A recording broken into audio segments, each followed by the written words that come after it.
What's up guys, welcome back to the channel. Now I know I haven't done a video like this before, but I want to go over my reloading setup and how I got into this. Now I am not a professional reloader, and if you haven't seen from the title of this channel, I reload bullets to go shoot, not for those long range shots. That's a little more precise and takes a little more time, but we're going to go over a few reasons why I got into reloading and the gear I use and kind of my setup. So let's jump into it.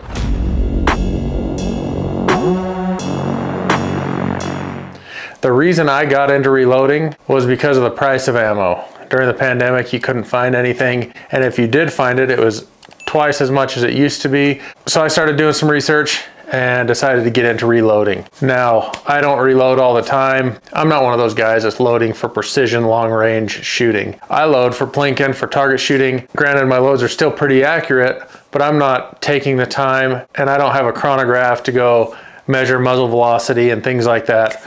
I load so my family can go shoot, as well as save a little bit of money. So that's what I'm kind of gearing this video towards, is how to get into reloading if you've never done anything like this before. I'll go over the stuff that I have, the things that I use, and a few things I've learned along the way. Maybe in the future I'll get into the precision stuff and do a bunch of different load calculations and go do a bunch of testing and figure out which load is perfect for which rifle and things like that. But like I said, I just reload bulk ammo so that we can go out and shoot, throw it in any gun, and have a good time. So to get started in reloading, obviously, you're gonna need brass.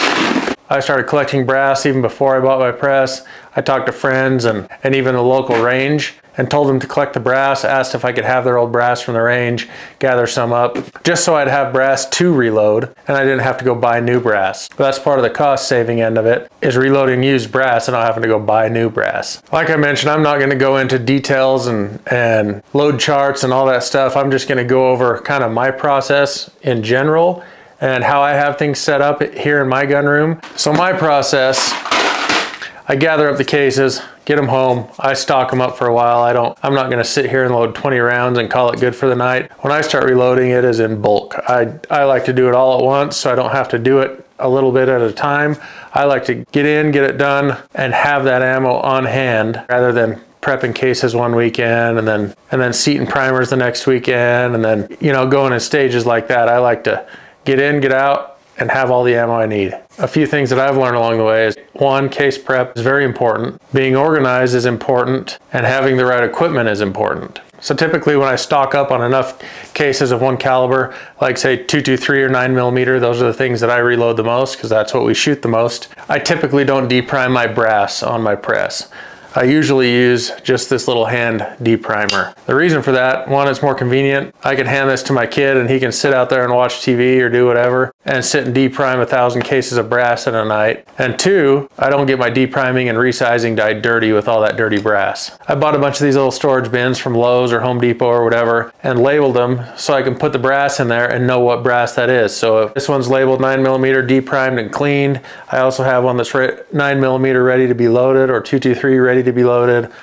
I have a whole bunch of these storage bins right here under the bench that I use to keep and store brass in. And I know there's a lot of professional guys out there that might see this video and be like, that guy's an idiot. Why does he do things like that? I get it. Everybody does their stuff differently. Everybody has their own unique process of doing whatever it is, whether it's building an AR or installing a red dot or cleaning brass or whatever the case is. But I'm just sharing what works for me. I get them all separated, stored in these according to what stage the brass and everything is. That way I'm organized, I know what's ready to go, I know how many cases I have to be loaded. So for my setup, I chose this Hornady tumbler. This one isn't a dry tumbler, it's a wet tumbler. It has a bunch of stainless steel media in there that tumbles around with the brass and you put a cleaning solution in there. The stuff I use is One Shot by Hornady. After I get the cases cleaned, I also have another little tumbler that I dump all the cases in and all that steel media. Spins around, it spits out all that stainless steel media right into this container. Then I go through and rinse all the cases, make sure none of that stainless steel media is stuck down in a primer pocket or anything like that, and make sure they're ready to be loaded. The cleaning part is not hard. You throw them in there, set the timer, and let that thing run. Make sure you put that tumbler in a room where you're not worried about noise because it does get a little loud. I've found with this Hornady tumbler, depending on how many cases and how much water and stuff that you have in there, this thing heats up in a hurry. So if I've got a lot of cases in there and it's full of water, I'll typically set a fan right here on these vents on the side and let that cool air blow in while this is running so it doesn't overheat. because occasionally this thing will be tumbling and it'll stop, wait for it to cool down for 15-20 minutes, then it'll start up again. So I run that fan on there to keep cool air flowing through there. One, so it doesn't burn it up, and two, so it cleans it for the amount of time that I want it to be clean for. So with all the cleaning and case prep and all that stuff out of the way, now you can get to reloading. And yeah, you'll notice that all this stuff that I have is Hornady. When I was getting into this, they had the Get Loaded promotion going on, which I think they're actually still doing it. Or if you buy certain products, you get free bullets as a rebate. So I tried to kind of maximize that rebate that they had going on to get a bunch of free bullets. So let's use 223 as an example. I get them deprimed, get them tumbling in the tumbler, get them clean, get them dried out, and then I'll come in here, resize them, swage out the primer pockets and clean the primer pockets. Then I have a little tool like this that you can clean out the flash hole in the brass, make sure it's 100% clean. Then I'll trim down the cases, and then everything is done to the case. It's ready to be loaded. From that point, I take them, put them back in the tumbler, tumble them again, get all those brass shavings, any dirt and grime or whatever else is on them from doing all that stuff, get them clean again, get them dry again, and then those go in the ready to be reloaded storage bin.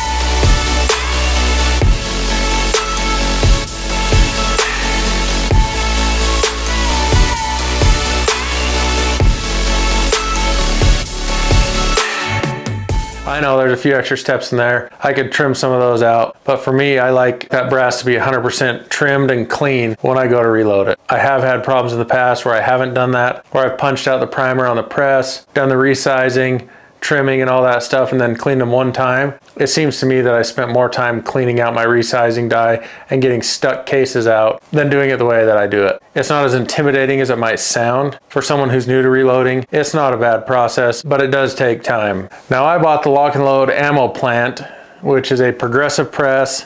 I know there's cheaper routes. You can get a single stage, and that's probably what most people do as a beginner, is go with a single stage and take your time and make sure everything's perfect. But I knew eventually I was gonna buy this press anyway, so I figured I would save the time and the money in the beginning and just buy it right off the bat. You can use this kind of like a single stage press and not utilize every stage on it. So I figured rather than buying a single stage press and then a year or two down the road, once I get comfortable with everything, trying to sell it and buy the press that I wanted, I would just buy it right off the get-go. And I'm glad I did, because there's a lot of times that I've bought stuff and then later down the road upgrade it and wish I would have just bought it in the first place. So like I said, this is the Lock and Load progressive press from Hornady. It has 5 stages, so you can do multiple things at a time. Once you get into a rhythm, you can really crank out the ammo on this thing. I have done a few upgrades to this. I did buy the case feeder, which is a little bit spendy, but it is well worth it. That thing is so nice. One less thing you have to worry about is loading cases by hand. It feeds them in automatically. I did not buy the bullet feeder. I kind of like to do that manually by hand while I'm reloading, and it kind of keeps me in a rhythm while I'm doing it.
One thing I will say with a progressive press, there's a lot more actions to watch and keep an eye on while you're reloading. You're watching to make sure that brass got set in there right, while seating a primer, while making sure your powder dropped, and seating a bullet on there at the same time.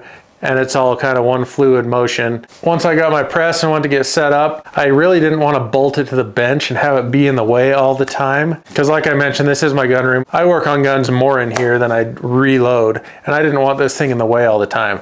So I started looking online and found a company called Inline Fabrication, and he took a bunch of my money. If you haven't seen these or haven't watched my gunroom build videos, I'll link them below, but I go over these benchtop plates that this thing is sitting on. It's a quick release plate so that when I'm reloading, I can set this thing in here, do my reloading. When I'm not reloading, I can pull this right off, store it somewhere else, and have my bench clear for doing whatever else I want to do in here. But these have been a lifesaver. You just router them into your bench, and they have these quick change plates that look like this that drop down in there. This is for my case trimmer, and they make these for a bunch of different stuff. I have one for my vise, so I can pull my vise out and move it from that side of the room to this side of the room if I want, or if I want to reload over there, I can set the press up over there, whatever the case is. But they make these for a bunch of different products, a bunch of different presses, and they even sell blank ones so you can drill your own holes and mount whatever you want on it. But these things have been awesome. I have loved these.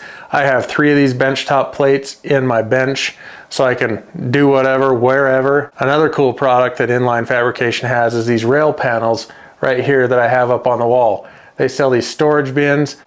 They hold these little plastic bins that you can buy anywhere. I have powders set up, the case lube, all that stuff right here kind of in my reloading corner, and it's up out of the way, not taking up space under the bench or anything like that. I've also mounted some tool racks on the wall that hold like my Allen wrenches or my Torx wrenches.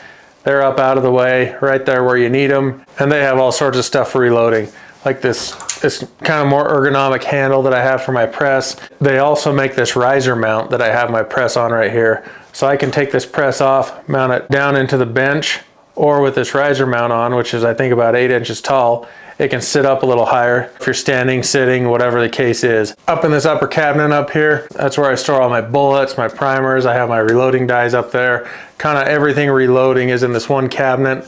Keep it up and out of the way. Under my bench, I've got a small toolbox that I keep like my shell plates and my case puller, all that kind of stuff, kind of right here in this corner, so everything's kind of centralized. And if I'm sitting here reloading, I can get something out of the toolbox if I need and just keep going. I'm not running across the room to grab something. There are a few things that I think are must-haves if you're going to get into reloading, other than just the basics like a press and a tumbler and things like that. You are going to want to have a bullet puller. This has come in handy quite a few times. Yeah, it's not something you're going to use constantly. If you seat a bullet too deep or forget to drop a powder charge or overlook seating a primer in a case, this comes in handy. You can knock that bullet right out, and you don't just have to throw it in the garbage. You can reuse the components. Another thing you'll want is a little scale for reloading, so you can measure your powder charges and make sure they're accurate for whatever load you're doing. Another thing that I think is a must-have is one of these. You dump your primers in this, shake them around, it gets them all flipped the right way, so you can pick them up in your little primer tubes, whether it's small rifle, large rifle,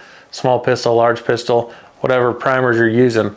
This thing gets them flipped the right way so you can get them picked up and loaded in your press. Like I mentioned, this is my case trimmer that I have. It's also a Hornady. This one I have set up to just chuck a drill up on it and it spins it for you. It comes with a little handle you do manually, which was a pain in the ass, so I got rid of that and got this one, and that's a lot easier for trimming the cases down. And then I also have this case prep center. This is a 3-position case prep center that you can suede your primer pockets with, clean them out. You can deburr your case necks. You can buy little plastic brushes like this to lube up the inside or clean the inside of the necks of the cases. This has come in real handy. I'd like to buy another inline plate for this to mount on, so it's locked down solid to the bench when you're using it.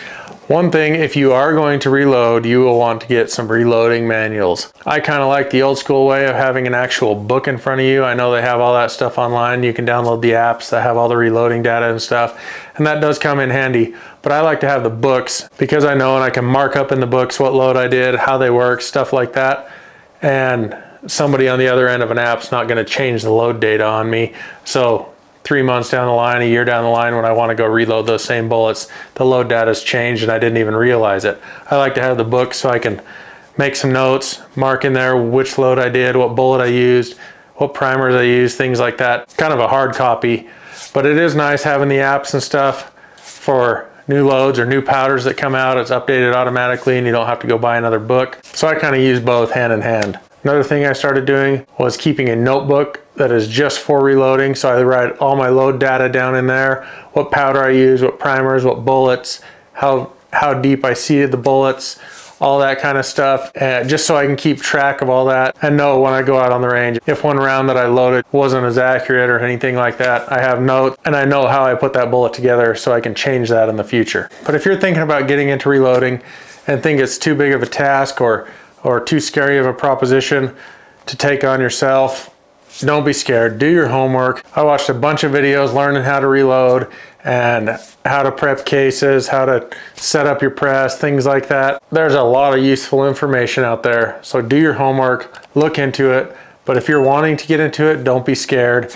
Yeah, there is some investment in buying all the equipment and stuff like that. But once you get everything you need and get rolling, it is well worth it, in my opinion, to be able to make your own ammo, reload the stuff that you shoot, and not have to worry if another pandemic or something like that hits, that you'll be able to manufacture your own ammo and have the stuff that you need and go out and shoot when you want. Like I mentioned, this channel is called Ballistically Challenged for a reason. I am not a precision shooter at all. I'm an enthusiast, a hobbyist. I love going out and shooting. Maybe in the future I'll get into that, I don't know, but it is nice to be able to reload for yourself. Like I said in the beginning, I reload in bulk, so I'm just reloading the majority of the big calibers me and my family shoot, which is mostly 9mm and 223. And one thing I came across once I reloaded all this ammo was how to store it and keep track of it. I don't have a bunch of little boxes I'm keeping around, I'm just gonna put in there. So I tried a few different things. I tried out these little bags. These are from Cloud Defense. This is handy if you have, 500 rounds of 9mm or something like that, throw it in that. Just take that to the range, you'll have all the ammo you need. But then I found these on Amazon. These little ammo cans that come in a tray. These are cheap on Amazon and they're handy because you can grab it, take it with you. I put a little label on the side, what powder I use, what bullet I use, things like that, so I know what's in here. I also found these little stickers on Amazon that go right on the top. You can mark what bullets are in these ammo cans, which is really handy. These trays stack on top of each other, so wherever you're storing your ammo, or if you're taking a bunch out to the range, they'll stack in your car nice and neat, and they're not that expensive. If you follow that link in the description, it'll take you to our website, and you can check out all this stuff I'm talking about, and all the reloading stuff I have. I'm sure there's stuff that I missed that I didn't talk about. I'll have it over there. You guys can go check that out and pick up some of this stuff if you guys are interested. Make sure you're subscribed, make sure you hit that thumbs up button, and I'll check you guys on the next one.